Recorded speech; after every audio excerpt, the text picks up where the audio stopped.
بلوچستان کے شہر گوادر سے ہمارے گدروشیہ پوائنٹ کے نمائندہ عبید اللہ بلوچ کی رپورٹ کے مطابق Gwadar directorate of education school district education office اور ایجوکیشن سپورٹ پروگرام کی جانب سے داخلہ مہم کے سلسلے میں آگاہی واک ایجوکیشن آفس سے شروع ہو کر government girls higher secondary school تک ہوا۔ سیمینار میں M P A Gwadar Maulana Hidayat ur-Rehman, deputy commissioner Gwadar Hamood ur-Rehman, brigade 44 brigadier Ehtesham, S H O خواتین ونگ گوادر فضا الہی، ایجوکیشن افسر زائد عادل نودیزی نے خطاب کیا۔ اسٹیٹ سیکرٹری کے فرائض نادل علی نے انجام دیے۔ نیوی کے سی او یونس، مختلف تعلیمی اداروں کے سربراہ، والدین، اسٹوڈنٹس نے بڑی تعداد میں شرکت کی۔ مقررین نے خطاب کرتے ہوئے کہا کہ ڈسٹرکٹ کے 5000 بچوں کو داخلہ کرنا ہے، بچوں کے تعلیم پر خصوصی توجہ دینے کی ضرورت ہے۔ 44 بریگیڈ کی جانب سے ضلع گوادر کے اسٹوڈنٹس ملک کے مختلف تعلیمی اداروں میں اسکالرشپ کے ذریعے پڑھ رہے ہیں۔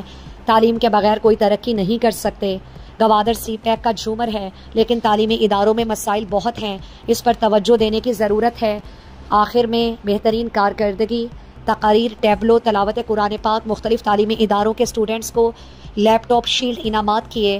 شجرکاری مہم میں M P A Gwadar, deputy commissioner Gwadar, brigadier 44 navy C O نے شجرکاری پودے لگائے۔ اس موقع پر ایجوکیشن سپورٹ پروگرام کے عادل نودیزی نے گدروشیہ پوائنٹ سے گفتگو کرتے ہوئے کہا، دوستوں سے ساری ماں گدروشیہ پوائنٹ میں منتوارا کیا ہاں مرچی میں ڈسٹرکٹ لیول واک اور ڈسٹرکٹ لیول سیمینار کور کو تھا اور آئی سی بعد میں تمام اسٹیک ہولڈران بھی منتوارا یہ میں یہ پروگرام اٹینڈ کو تھا۔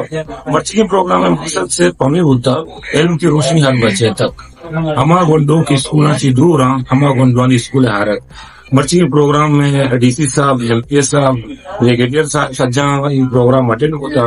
میں امید ہمیشہ کوشش ہمیشہ کہ یہ میسج تمام معلوم کا سر بھی تمام والدین سر آپ ہمارا گنڈوان حلہ مشین کا تارک ہے